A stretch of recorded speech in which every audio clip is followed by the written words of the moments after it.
kallist raha, et käia spaades, võtta mudavanne ja muid protseduuri. Siin saab kasuta.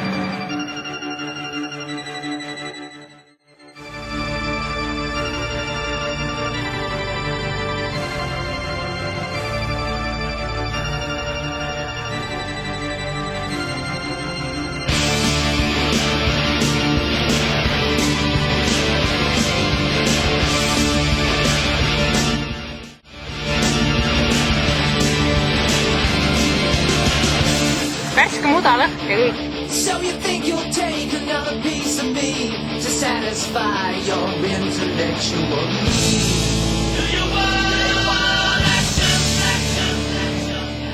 Iga põrsas leiab endale pori, et kui on tahtmine seal pori sees olla ja katsetada seda, et kas inimene on tugevam kui loodus, siis ma arvan, et see on see jõud, mis nüüd sinna pori sisse viib, et meesterahvale omane võitlusvaim, et teistega võistelda, kes on kiirem, kes on parim, kelle sõiduk on ehitatud paremini, et läbivus parem oleks, et ma arvan, et need on need põhjused, miks sinna pori sisse trügitakse.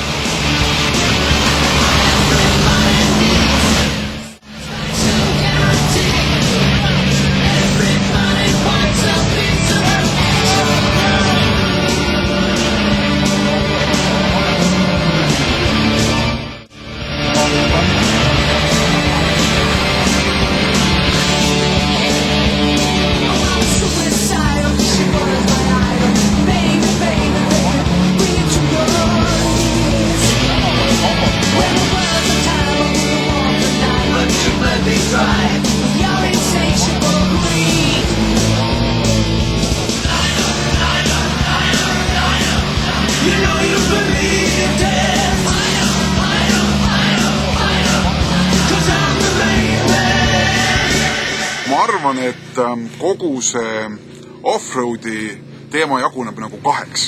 See, mida me näeme nagu siin mudaväljadel, see on ainult, võib-olla see ei ole päriselt pool, vaid see on võib-olla väiksem osa sellest elust, mida need mehed ja ka naised aasta otsa elavad.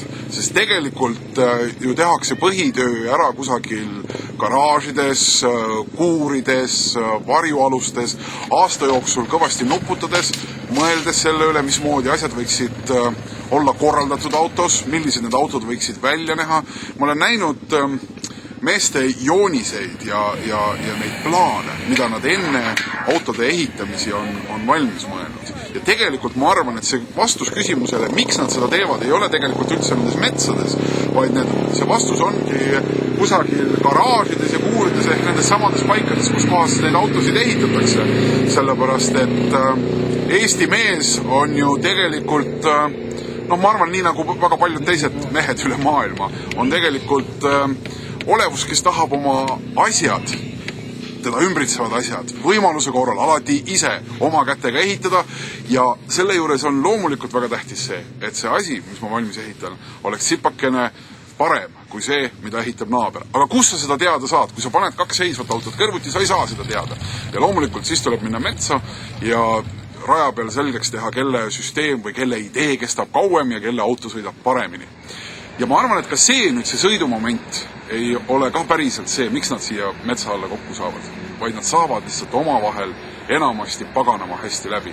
Nad teavad teineteise kohta, nad on teineteiste eludega kursis ja nad lihtsalt tahavad kokku saada ja see lihtsalt on suurepärane ajend. Et ma arvan, et see, miks nad siin metsa all on selline kombinatsioon sellisest 3-4 olulisest faktorist ja kui mõelda ainult ühele või teisele, siis tõepoolest tundub see justkui NASA teadlaste jaoks ülesanne, et miks sellist hullust teha. Aga kui mõelda kõikide nende asjade peale korraga, siis ma arvan, et on see üsna lihtsalt aru saada. Ja mina tunnen siin paganama hästi sellepärast, et alati nende inimeste keskel, kes naudivad teineteise seltskonda ja tunnevad enda olemisest mõnu, nende keskel, isegi kui sa päris ei kuulu nende hulka, selles mõttes, et ma ei tõmba jalga endale saapaid ja tunkesid ja ei roni autosse ja ei lähe metsa selle külma muda sisse pladistama, siis tegelikult tunned sa ennast alati hästi, sellepärast, et inimesed, kes siin ümber on tegelikult väga õnnelikud.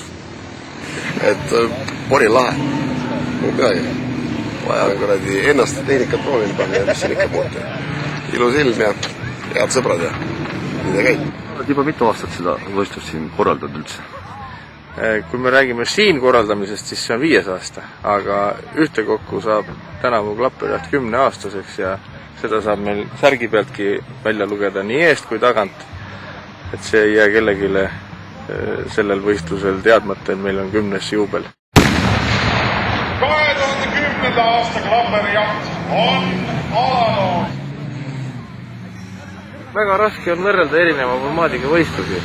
Ütleme, et kui me paneme kriteeriumiks, et see võistluslikkus või see rajal läbimise osa, siis Klapperijaht on suhteliselt lühike, suhteliselt selline sähvatusega sõitmine. Sa pead väga lühikese 3 tunni jooksul andma ennast kõik. Sa ei tohi eksida ja sul peab tehnika vastu pidama. Ja sellel on omad nüansid, see tähendab, et sa pead hakkama sõitma alalhoidlikult, aga mitte nii, et sa viimaseks jääd. Seda on väga raske, sest et üldiselt lähevad stardis kõigil silmad ruutu ja siis alguses räägivad kõik, et võtame täna rahulikult ja pärast kõigil on see parem jalg sirge ja minek. Aga teised võistlused on, orienteerumissõidud on tihtilugu näiteks 24-tunnised. 3 tundi või 24 tundi, seal on see lähenemine täiesti erinev. Kuigi ütleme ausalt, see väsimusaste ja kõik see võistlusega seotud, et kui ma veel ise kestvusõite siin sõitsin, siis ma mäletan seda, et esimene tund on väga kihvt.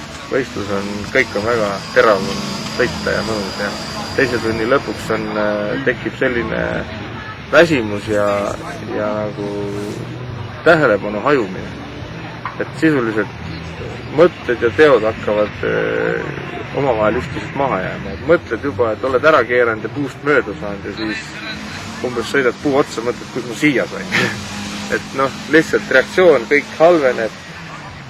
Juba, ütleme, selg on läbi märg, käed on väsinud, siis jääb veel auto kinni ja siis on see närvipinge, et tegelikult see väsitab täpselt sama palju nagu 12 orienteerimist sõita. Me oleme siin isegi oma meeskonnaga ja tiimiga kõik sõitjad ja ehitajad ja ütleme niimoodi, et läbi aegade on proovitud sellist nagu kõige odavamat maasturit ehitada. Et kui nüüd võtta selline kõige odavam saadaolevam maastur, näiteks Jeep Cherokee, seda veidi tuunida, siis on võimalik sellise 30-40 000 krooniga rajakõlbulik auto teha. Kas sellega kohe on võimalik poodiumile sõita? See on juba natukene küsitav. Et selleks peab ikkagi olema juba sellist eritehnikat kasutusel ja põhjakaitsmed ja paraku mida parem ja tugevam sul asi on, seda kallim ta on. Et selline päris löögivõimeline maastur saab ikka seal eelarvega 150-200 000. Eks kõik motospordialad nõuavad päris suurt finantseeringut ja paljudel on omad ettevõtted või toetajad ja eks nii neid asju ehitatakse. Aga muidugi väga palju on andnud ka see, et mehed saavad lihtsalt ise kätt proovida, teha tehnilisi lahendusi välja mõelda. Ja kui nüüd näiteks suletud parklasse minna jalutama, seal võib vägagi häid lahendusi näha, mida võib-olla isegi mõned autotootjad tahaks kasutada.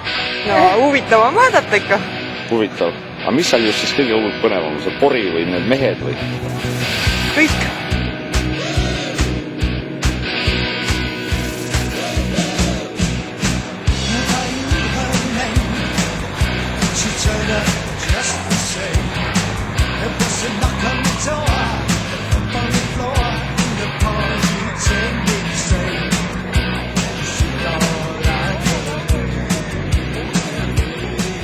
Huvitav on mul ka väike veri sees. Aga mis on huvitav? Muda, mehed? Autod. Ise sõidab Wrangleriga. Ka sõidab? Muidugi. Pori sees? Pori sees, loomulikult, kus siis? Milleks tänavauto ei ole ju. Mina olen lihtsalt toetaja. Huviline, jah. Huvitav vaadata, kuidas autod tulevad välja, kes muda mülgatus. Ei ole, pole. Mõnus on. Adrenaliini laps täielikult. Mehed on meil kõrvalistujad. Vot sellised naised.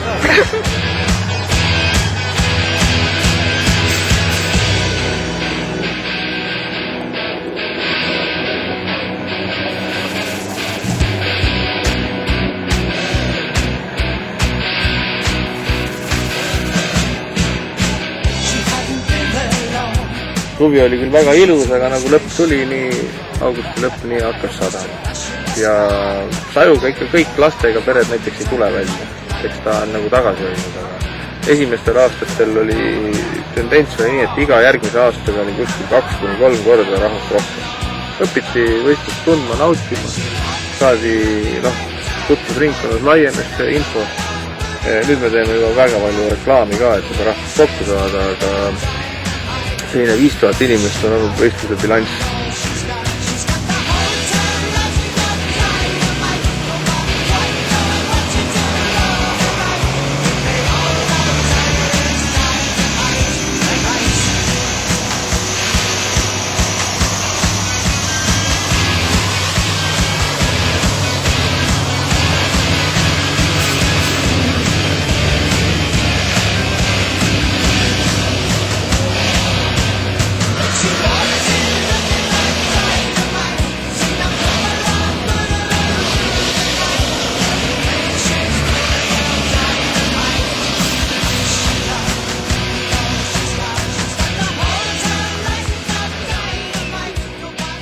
Muda maadlusin autodega, kas ta on jõhker ala? Psühholoogilises mõttes ta ei ole jõhker, ta on ikkagi sportlik, aga tehnilises mõttes ja masinate mõttes ta on üsna jõhker, et üks väike viga võib ikkagi maksta kätte seda, et sa lõpetad selle võistluse selleks korraks ja tehnikasport on tehnikasport, iga lagunemine, iga katkiminek on ikka hulga raha. Et eks ma olen ise nüüd 98. aastast nagu aktiivsemalt selle spordialaga tegelenud ja alguses sai kõik asjad kaasa võisteldud ja ütleme, et need eelarved on päris kopsakad, mis tuleb nagu läbi elada. Et kui ei oleks omal sellist autodega seotud ettevõtmist, siis ilmselt oleks ikkagi kõigil võistluses käimine üle jõu käinud. Lase, tule!